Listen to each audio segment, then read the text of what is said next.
70 लाख का profit single trade में। हमने किया क्या था, टॉप पे सेल किया, बॉटम पे स्क्वायर ऑफ किया। ये था हमारा टॉप, यहाँ पे हमने सेल पोजीशन एग्जीक्यूट की और बिल्कुल बॉटम पे स्क्वायर ऑफ की। जहाँ पे हमारी एंट्री हुई और जब हमने एंट्री ली तब हमने आपको अपडेट भी किया, साथ के साथ जब पोजीशन को स्क्वायर ऑफ किया गया तब भी आपको अपडेट किया गया। और कोई ज़्यादा लोट्स में हमने ट्रेड नहीं किया था, एक सिंगल स्टैंडर्ड लोट में ट्रेड किया था। और प्रॉफिट कितना हुआ, $78,000 का, लमसम 70 लाख का प्रॉफिट एक सिंगल ट्रेड में। लेकिन जब हमने एंट्री ली तब भी अपडेट कर दिया, जब पोजीशन स्क्वायर ऑफ तब भी हमने आपको अपडेट किया। लेकिन पेंडिंग क्या रह गया हमारा, पेंडिंग रह गया जनाब हमारा ट्रेड लॉजिक। तो आज की वीडियो में जानेंगे इस ट्रेड के पीछे क्या लॉजिक था और इस ट्रेड को क्यों एग्जीक्यूट किया गया, जिसमें हमने 78,649 पिप्स के बराबर प्रॉफिट जनरेट किया। $78,649 एक सिंगल ट्रेड में। एक स्टैंडर्ड लोट लिया था, कोई ज़्यादा लोट नहीं थे और सिंपल ट्रेड थी, सेल एंड स्क्वायर ऑफ। और सबसे बड़ी बात पता है क्या थी इस ट्रेड में, सिर्फ और सिर्फ 767 USD का स्टॉप लॉस, $767 का स्टॉप लॉस था इस ट्रेड में। इससे बड़ा स्टॉप लॉस नहीं था हमारा, बहुत ही छोटा सा स्टॉप लॉस। आप इसकी लाइव अपडेट हमारी यूट्यूब चैनल पे ही जा करके देख सकते हैं, जो हमने ऑलरेडी वीडियोस अपलोड कर रखी है। और अगर आपने अभी तक टेलीग्राम चैनल ज्वाइन नहीं किया तो फटाफट से ज्वाइन कर लीजिए, डिस्क्रिप्शन में लिंक दी हुई है। अब चलते हैं हम अपने इस ट्रेड लॉजिक के ऊपर। ये है मेरे सामने गोल्ड का चार्ट और वीकली का टाइम फ्रेम मैंने यहाँ पे लगा रखा है। अगर आप एनालाइज करना शुरू करेंगे 26 सितंबर 2022, क्या बोला मैंने, 26 सितंबर 2022 यानी कि 26 सितंबर 2022 का जो बॉटम लगा था, वीकली टाइम फ्रेम पे बात कर रहा हूँ मैं। वीकली में 26 सितंबर 2022 का जो बॉटम लगा था, उसके बाद जो हाई लगा था 1 मई 2023 को, यहाँ से हम एनालिसिस शुरू करेंगे। यहाँ से मार्केट ने किस प्रकार से मूव करना शुरू किया, 0 से 1, 1 से 2, देन मार्केट का नेचर शुरू हुआ 2 से 3 का।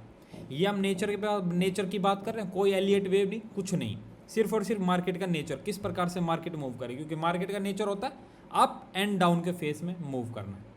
जैसे ही 2 से 3 की ये जो हमारी वेव है, जो ये ट्रेंड है, ये खत्म हुआ 2 से 3 का, वहीं पे ही हम एक्टिवेट हो गए अपनी मार्केट में। कैसे, जो 2 से 3 का ट्रेंड था वो भी हमारा किस प्रकार से कंप्लीट हुआ, 0 से 1, 1 से 2, 2 से 3, 3 से 4, 4 से 5 में। यहाँ पे हम एक्टिवेट हो गए जैसे ही हमारा ट्रेंड कंप्लीट हुआ और हम आ गए 1 डे के टाइम फ्रेम पे। जब ये मूवमेंट आई थी, यहाँ पे हमें कंफर्मेशन मिली क्या, कि जो ये ट्रेंड है 1 2 3 4 5 का, ये कंप्लीट हो चुका है। तो इसके बाद हमें क्या करना था, कुछ नहीं करना था, सिर्फ और सिर्फ हमें अपना जोन लगाना था, जो कि था ऑपरेटर का जोन। और ऑपरेटर का जोन कौन सा था, यहाँ पे जोन B2, ये हमारा ऑपरेटर का जोन था। और जैसे ही मार्केट ऑपरेटर के जोन में आई, एक्यूरेटली मार्केट में ऑपरेटर के जोन ने वर्क किया। कितना एक्यूरेटली, ये देख रहे हैं यहाँ से कितनी अच्छी खासी डाउन साइड की हमें मूवमेंट देखने को मिली। लेकिन हमारी एंट्री यहाँ पे एग्जीक्यूट नहीं, क्योंकि हमें बिल्कुल ही कंफर्म एंट्री लेनी थी, एग्जैक्ट कंफर्म एंट्री, ताकि ट्रेड में किसी भी प्रकार की कोई दिक्कत ना हो और हमें बड़ा प्रॉफिट मिले। क्योंकि ये बड़ी ट्रेड चलने वाली थी, इसलिए हमें एक एग्जैक्ट एंट्री चाहिए थी कि हमारा ज़्यादा टाइम ना लगे, मार्केट इस प्रकार से जो पोज ले रहा है वो पोज ना लिया जाए और तुरंत हमारा टारगेट आ जाए, ज़्यादा टाइम ना ले। क्योंकि इतने बड़े टारगेट से मार्केट 1-1 2-2 महीना भी ले लेती है। लास्ट वीडियो अगर जा करके देखेंगे आप, जहाँ पर हमने लाइव ट्रेड का अपडेट दिया था, वहाँ पे क्लियरली कहा था ये ट्रेड 1 से 2 महीना भी ले सकती है। लेकिन अगले 3-4 दिन में टारगेट आ गया। ये एक वार लाइक सिचुएशन बनी हुई थी, मार्केट में नेगेटिव न्यूज़ हो रखी थी।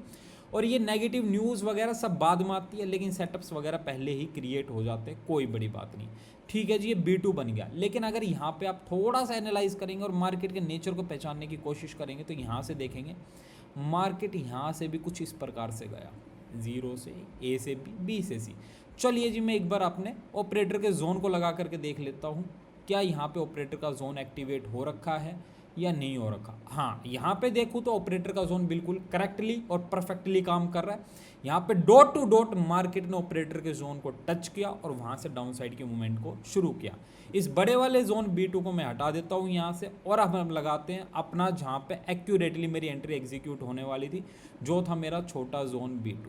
और जैसे ही मार्केट मेरे जोन में आती है, इस B2 जोन में, यहाँ पे परफेक्टली मेरी एंट्री एग्जीक्यूट हो जाती है। थोड़ा सा लेट एंट्री एग्जीक्यूट होती है, बट कोई नहीं, एक्सेप्टेबल। लेकिन हमारी जैसे ही एंट्री एग्जीक्यूट होती है, अगर मैं एंट्री देखूँ जा करके, तो मेरी एंट्री कहाँ पे एग्जीक्यूट हुई थी, 5188897। क्या बोला, 5188, अगर मैं देखूँ 5188 मेरा कहाँ है, वेट अ मिनट, लमसम यहाँ पे हमारा 5118 है, ये रहा। इस वाले भाव पे बिल्कुल एक्यूरेटली यहाँ पे हमारी एंट्री एग्जीक्यूट हो जाती है जब मार्केट डाउन साइड में आना शुरू करती है। ग्रेट, जैसे ही एंट्री एग्जीक्यूट होती है हम अपनी एंट्री को एग्जीक्यूट कर लेते हैं और बिल्कुल छोटा सा एसएल लगा लेते हैं 767 यूएसडी का, और उसके रिस्पेक्ट में मार्केट सिर्फ और सिर्फ 2 दिन के लिए पॉज लेती है। यहाँ पे जब हमने आपको अपडेट किया था, लाइव अपडेट किया था, जब मार्केट यहाँ पे पॉज ले रखा था, उसके बाद एक अमेजिंग रैली देखने को मिलती है। 1 दिन, 2 दिन, 3 दिन, तीसरे दिन में मार्केट ने हमें फंसा दिया। किस प्रकार से फंसा दिया, एक बहुत बड़ी दिक्कत क्रिएट कर दी। क्यों? क्योंकि अगर आप ध्यान से देखेंगे जो हमारा टारगेट था वो ये वाला लो था, जो कि आपने हमारी लाइव ट्रेड में देखा होगा। ये वाला लो हमारा टारगेट था और लमसम हमारी जो पोजीशन एग्जीक्यूट हुई थी वो इस वाले रेट पे पोजीशन एग्जीक्यूट हो गई थी। And again market down side में आकर के यहाँ पे क्लोजिंग दे देती है। 698 पॉइंट्स का हमारा प्रॉफिट चल रहा था, एक अच्छा खासा प्रॉफिट चल रहा था, लमसम $70,000 के आसपास का हमारा प्रॉफिट चल रहा था हमारी ट्रेड में। लेकिन ये क्लोजिंग कौन से दिन होती है वो देखने वाली बात है। फ्राइडे 20 मार्च 2026 यानी कि शुक्रवार को, जिससे अगले 2 दिन मार्केट क्लोज रहने वाली है, सैटरडे एंड संडे। ये 2 दिन निकालना एक ट्रेडर के लिए बहुत ही भारी भरकम होते हैं। रीज़न क्यों? रीज़न क्या है इसके पीछे इतना भारी भरकम क्यों होता है निकालना? क्योंकि अगर आप देखेंगे हमारे टारगेट से मार्केट कितना दूर है, सिर्फ और सिर्फ 89 पॉइंट्स, लमसम 90 पॉइंट दूर है। यानी कि $9,000 के आसपास मार्केट हमसे यहाँ से दूर है अपने टारगेट्स में, लेकिन फिर भी ट्रेड को होल्ड कर रखा है।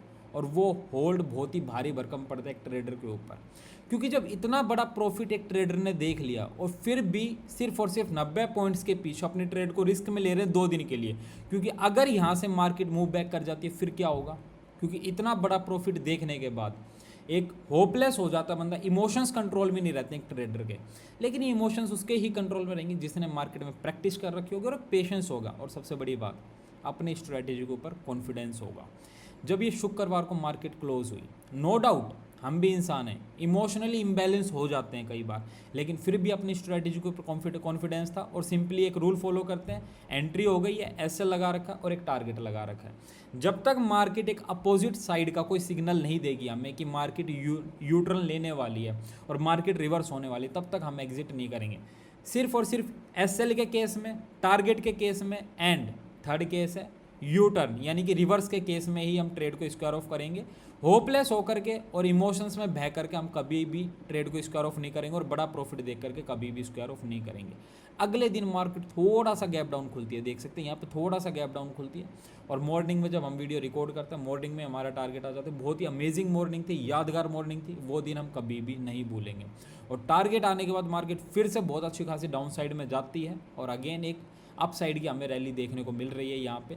लेकिन हमारा सिंपल सा काम था, एंट्री, छोटा सा स्टॉप लॉस, एक बड़ा टारगेट। बहुत ही अमेजिंग ट्रेड रही। लॉजिक मैंने आपको बता दिया है किस प्रकार से ऑपरेटर से जोन ने परफेक्टली काम किया है, किस प्रकार से हमने कंफर्मेशन लेकर के, अच्छी खासी कंफर्मेशन लेने के बाद ट्रेड को इसका वो एग्जीक्यूट किया है। ऐसे ही हमने तुक्का नहीं मारा है कि हमने अगर यहाँ पे हमारा ऑपरेटर का जोन और वो परफेक्टली वर्क कर रहा तो यहीं पे एंट्री एग्जीक्यूट कर दी, नहीं।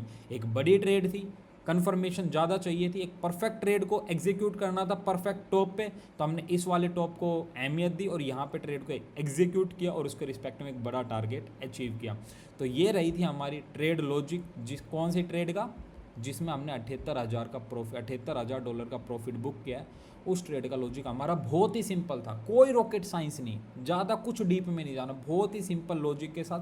क्योंकि जो मार्केट रन करती है, जो मार्केट चलती है, बहुत ही सिंपल लॉजिक के साथ। जो बड़े प्लेयर्स होते हैं, HNIs होती हैं, ऑपरेटर्स होते हैं, बिग प्लेयर्स होते हैं, जिनके पास बिग मनीज इन्वॉल्व करते हैं वो मार्केट में, वो भी सिंपल रूल्स को फॉलो करते हैं। कोई टिपिकल नहीं है मार्केट, कोई ये फालतू के indicator, chart patterns, trend line, कोई ज़्यादा मूवमेंट नहीं करी। सिंपल लॉजिक के साथ कि मार्केट का नेचर क्या है वो पहचानिए। मार्केट अप एंड डाउन के नेचर में चलती है। मार्केट अगर जैसे मान लीजिए अगर मार्केट ऊपर गई है तो उसे नीचे तो आना होगा ना कहीं से, अगर नीचे आई है तो उसे कहीं ना कहीं से ऊपर जाना होगा। लेकिन वो अपने ऑपरेटर्स के जोन से मूव करती है, वो जोन्स को हमें फाइंड आउट करना होगा, उन जोन्स के अंदर कंफर्मेशन लेकर के हमें ट्रेड्स को एग्जीक्यूट करना होगा। बस हमें कमांड किसके ऊपर बनानी? उन जोन्स के ऊपर, कि हम परफेक्ट जोन्स को कैसे फाइंड आउट करें, उन परफेक्ट जोन में परफेक्ट कंफर्मेशन लेकर के किस प्रकार से ट्रेड एग्जीक्यूट करें। एंड अगेन 1P, पेशेंस कैसे रखें मार्केट में। फिर अगेन 1P, प्रैक्टिस करनी होगी मार्केट में। विदाउट पेशेंस, विदाउट प्रैक्टिस कोई परफेक्शन नहीं आने वाली मार्केट में। प्रैक्टिस और पेशेंस से ही आपकी मार्केट में परफेक्शन आएगी। जितनी ज़्यादा ट्रेड्स एग्जीक्यूट करेंगे उतनी ज़्यादा परफेक्शन आएगी। अब कई ट्रेडर्स के मन में क्वेश्चन आएगा, ज़्यादा ट्रेड से मतलब है कि मैं डेली बेसिस पे 10 से 15 ट्रेड एग्जीक्यूट कर दूँ? बिल्कुल भी नहीं। अगर आपकी एक ट्रेड में प्रॉफिट हो गया है या लॉस हो गया है, अपने माइंड को सोचने समझने का टाइम दीजिए जनाब। अगर माइंड को सोचने समझने का टाइम नहीं मिलेगा तो अब मार्केट में प्रॉफिटेबल ट्रेडर कभी भी नहीं बन सकते हैं। अपने माइंड को सोचने समझने का टाइम दीजिए, चाहे लॉस हो या प्रॉफिट हो। अगर हमारी इस ट्रेड में प्रॉफिट हो गया ना, तो अब हमारे साथ क्या होगा, हम ओवर कॉन्फिडेंस में आ सकते हैं, हमारा माइंड ओवर कॉन्फिडेंस में आ सकता है। अगर हमने अगली ट्रेड एग्जीक्यूट की तो वो ओवर कॉन्फिडेंस में ट्रेड एग्जीक्यूट होगी। रीजन क्या है? क्योंकि मेरी पिछली ट्रेड प्रॉफिटेबल है, तो मेरे को क्या लगता है कि मेरी अगली ट्रेड भी प्रॉफिटेबल होगी, और वहाँ पे सोचने समझने की क्षमता कम हो जाती है और हमारे लॉसेस के चांसेस बढ़ जाते हैं, क्योंकि हम ग्रीडीनेस में, ओवर कॉन्फिडेंस में ट्रेड लेंगे, ना कि लॉजिक के ऊपर कोई ट्रेड लेंगे। लॉजिक तो हम अपना लगा देंगे, हमारे अकॉर्डिंग वो सही होगा, लेकिन जब लॉस होगा या चल जाएगा तब हमें पता लगेगा कि हमसे गलती हो गई है। इसलिए एक प्रॉफिटेबल ट्रेड या एक लॉस मेकिंग ट्रेड के बाद अपने आप को समय दीजिए, सोचने समझने का टाइम दीजिए माइंड को। काम होइए, बी काम होइए, शांत होइए मार्केट में, और बिल्कुल ही सिंपल तरीके से मार्केट में ट्रेड कीजिए। सिंपल एक रूल फॉलो कीजिए, एंट्री लूँगा, एस से लगाऊंगा टारगेट। कोई बार बार एंट्री एग्जिट ये कुछ नहीं करना है मुझे, simply entry, S L and target. या तो एस एल जाएगा या टारगेट आएगा, या बीच में मार्केट मुझे कोई सिग्नल प्रोवाइड करेगी रिवर्स का, तो मैं वहाँ पे एग्जिट कर जाऊँगा प्रॉफिट्स में ही। लॉस बुक नहीं करूँगा मैं मार्केट में। लॉस तभी होगा जब मार्केट कंप्लीटली रिवर्स हो जाएगी विदाउट टारगेट दिए, और ये बहुत ही रेयर केस में होगा। मैं ये नहीं कह रहा हूँ नहीं होगा, ये बहुत ही रेयर केस में होगा। और वो रेयर केस हम कैसे बचते हैं? टाइम दे करके, अपने आप को टाइम दे करके, अपने माइंड को टाइम दे करके। तो इसी प्रकार से प्रैक्टिस करते रहिए। ये ट्रेड लॉजिक आपके सामने आ गया, बहुत ही बेसिक और बहुत ही सिंपल अपना ट्रेड लॉजिक था, लेकिन लॉजिक में दम था। लॉजिक में क्या था? दम था। बहुत ही भारी भरकम लॉजिक था ये, लेकिन सिंपल भी था साथ के साथ, हर कोई समझ सकता है, कोई ज़्यादा बड़ी रॉकेट साइंस नहीं है। तो आज के लिए इतना ही रखते हैं जनाब, तब तक के लिए जय हिंद, जय भारत।